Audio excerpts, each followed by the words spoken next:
Hello everyone, હું Mehul sir આપ સૌનું સ્વાગત કરું છું મારી ચેનલ ધ બ્રાઇટર્સમાં. તો આજના વિડીયોની અંદર આપણે ડિપ્લોમા સેમેસ્ટર 2ના મેથેમેટિક્સની અંદર ચેપ્ટર નંબર 4 ડિફરન્શિયલ ઇક્વેશન, ગુજરાતીમાં એને વિકલ સમીકરણો કહીએ, એનો અભ્યાસ કરીશું. ચેપ્ટર જે છે 10 માર્કનું છે, એમાંથી 3 ટાઈપ આપણે તૈયાર કરવાની છે. પહેલી જે ટાઈપ છે એને વેરિયેબલ સેપરેશન કહેવાય છે, ગુજરાતીમાં ચલ વિભાજન કહીએ એને. ઓકે, ચલ વિભાજન જ કહેવાશે. તો ચલ વિભાજનની ટાઈપના દાખલા છે 3 માર્કની અંદર પૂછાતા હોય. ચેપ્ટરની વાત કરીએ 10 માર્કનું વેટેજ છે, તો 2 MCQ પૂછાય છે અને 2 4 માર્કના એક્ઝામ્પલ પૂછાય છે. તો કોઈક વાર આ ટાઈપનો એક્ઝામ્પલ 4 માર્કની અંદર બી આવી જશે. આપણો જે ક્વેશ્ચન 5 છે લાસ્ટ, એના બીની અંદર 2 એક્ઝામ્પલ પૂછાય છે, એટલે તમે છોડી બી નહીં શકો આ ચેપ્ટર. તો જે 3 ટાઈપ શીખવાડીશ એમાંથી તમને જે બી સહેલી લાગે એ ચેપ્ટર એ ટાઈપ આપણે તૈયાર કરી દેવાની. વિડીયો છેલ્લે સુધી દેખશો, ધ્યાનથી દેખશો, ચોપડો લઈને બેઠા હોય તો એની મારી સાથે સાથે પ્રેક્ટિસ બી કરશો તો આવડી જ જશે. એમાં કોઈ ક્વેરી તમને રહે નહીં. તે છતાં કોઈ ક્વેરી આવે કોઈ વિષયમાં કે આ ટોપિકમાં, તો કોમેન્ટ નાખો કાં તો મને ટેલિગ્રામ પર જઈને મેસેજ કરો. વિડીયો સ્ટાર્ટ કરીએ. બીજી બધી વાત નથી કરવી હવે. પહેલાં તો ડિફરન્શિયલ ઇક્વેશન એટલે કે વિકલ સમીકરણ શું છે એ તમને સમજાવી દઉં, પછી આપણે ટાઈપ પર જઈએ. તો સમીકરણ છે એટલે સમીકરણ એટલે ઇક્વેશન હોય તો ઇક્વલ ટુ 0 આવે એ તો આપણને ખબર છે. હવે કોઈક એવું ઇક્વેશન કે જેમાં વિકલન એટલે કે ડિફરન્સિએશન આવતું હોય, જેમ કે આ દેખો, આ ડિફરન્સિએશન. બીજું ઇક્વેશન આ રીતે બી આવે, d2y/dx² - 6dy/dx + 7y = 0. તો આમાં બી આ ડિફરન્સિએશન છે, આ બી ડિફરન્સિએશન છે. તો જે બી ઇક્વેશનમાં ડિફરન્સિએશન આવતું હોય એને ડિફરન્શિયલ ઇક્વેશન કહેવાય. જે બી સમીકરણમાં વિકલન આવી ગયું એને વિકલ સમીકરણો કહેવાય. ઓકે, તો આ પ્રથમ કક્ષાનું છે કે જેમાં એક જ વાર વિકલન છે. આ દ્વિતીય કક્ષાનું છે કારણ કે 2 વાર વિકલન છે. 3 વાર વિકલન વાળા બી આવે, 4 વાર વિકલન વાળા બી આવે.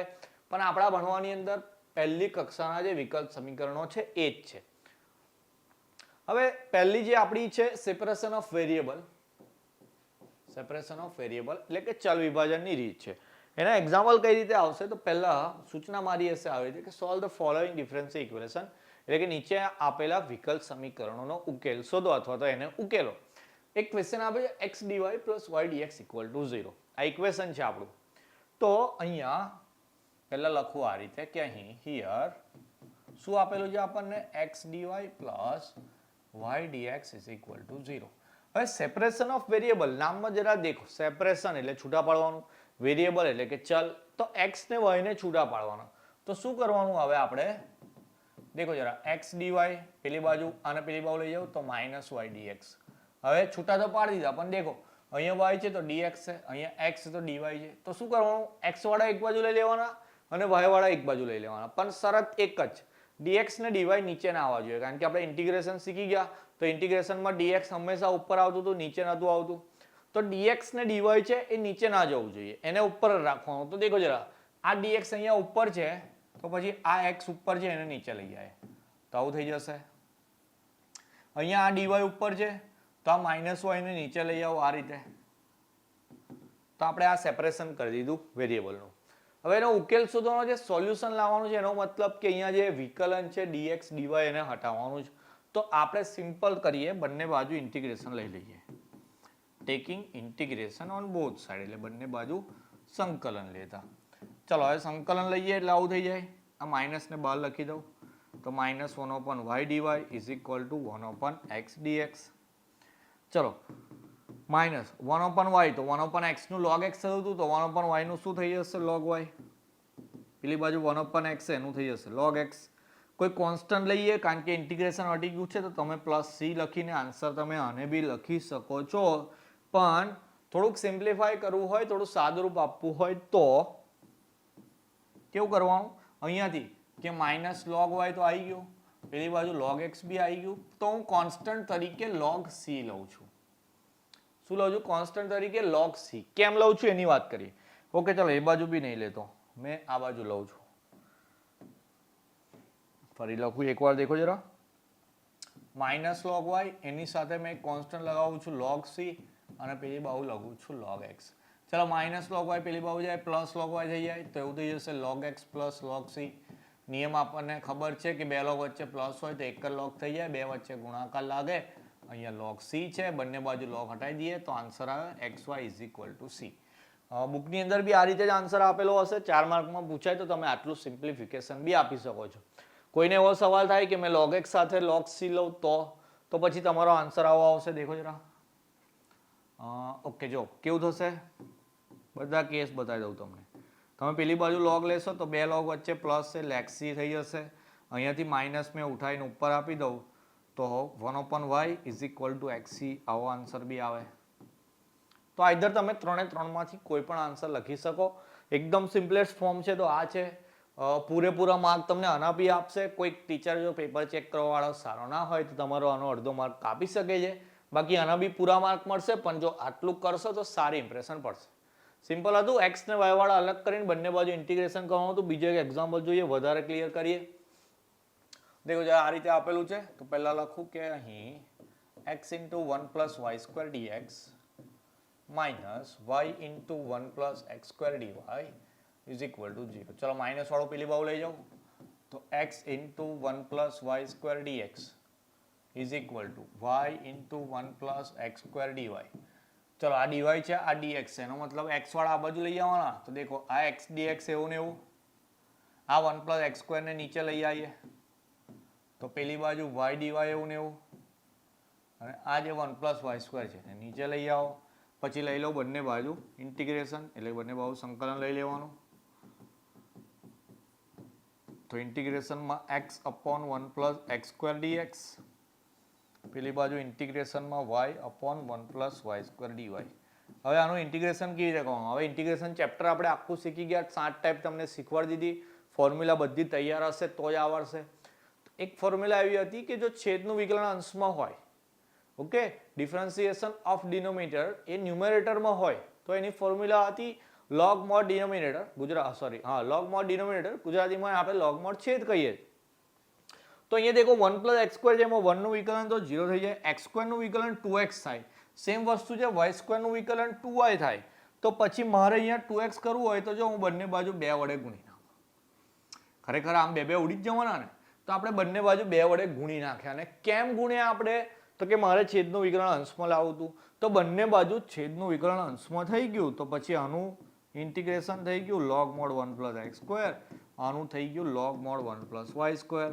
આમાં બી જો તમે log c લેતા હોય તો કેવો આન્સર લાગશે? હવે તો કે 1 plus x square is equal to log c into 1 plus y square. બંને બાજુથી log હટાઈએ તો 1 plus x square is equal to c into 1 plus y square. તો આ તમારો ફાઇનલ આન્સર થઈ જાય. તો એક વસ્તુ યાદ રાખવાની કે જ્યારે ઇન્ટિગ્રેશનમાં બે log આવતા હોય તો તમે કોન્સ્ટન્ટ એટલે કે જે અચળ લો છો એમાં બી log જ લઈ લેવાનો. તો તમારા આન્સરનું સિમ્પલેસ્ટ ફોર્મ એટલે કે સાદું રૂપ સહેલું થઈ જશે. તો આ રીતે એક્ઝામ્પલ પૂછાય 4 માર્કની અંદર. ફરી એક એક્ઝામ્પલ જોઈએ કે જેમાં આપ્યું છે dy by dx is equal to 2x upon 1 plus x square. તો અહીંયા તો y વાળું કોઈ જ પદ નથી તો એકલો dy રહેવા દઈએ.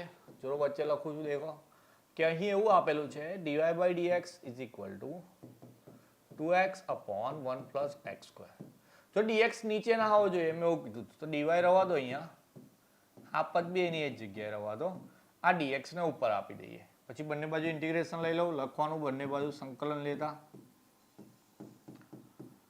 ઓકે, ચાલો ઇન્ટિગ્રેશનમાં ખાલી dy છે એટલે એનું તો y થઈ જશે.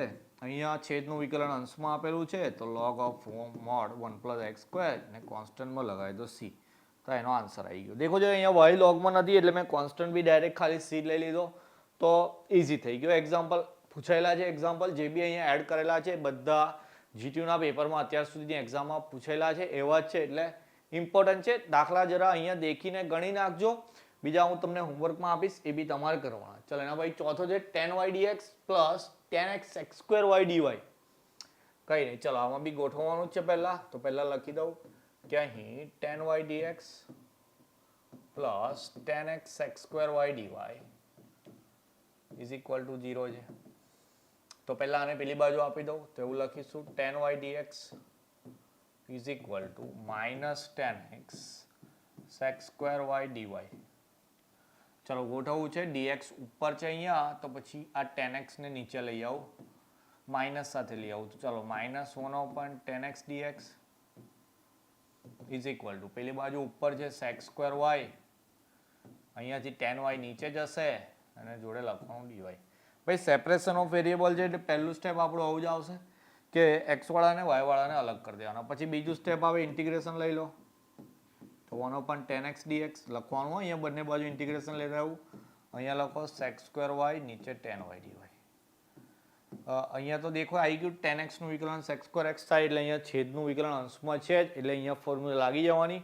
પણ અહીંયા તો 1/10 છે તો 1/10 નું ફોર્મ્યુલા નથી આપણી પાસે. 1/10 ને તમે cot x લખો તો બી ફોર્મ્યુલા નથી.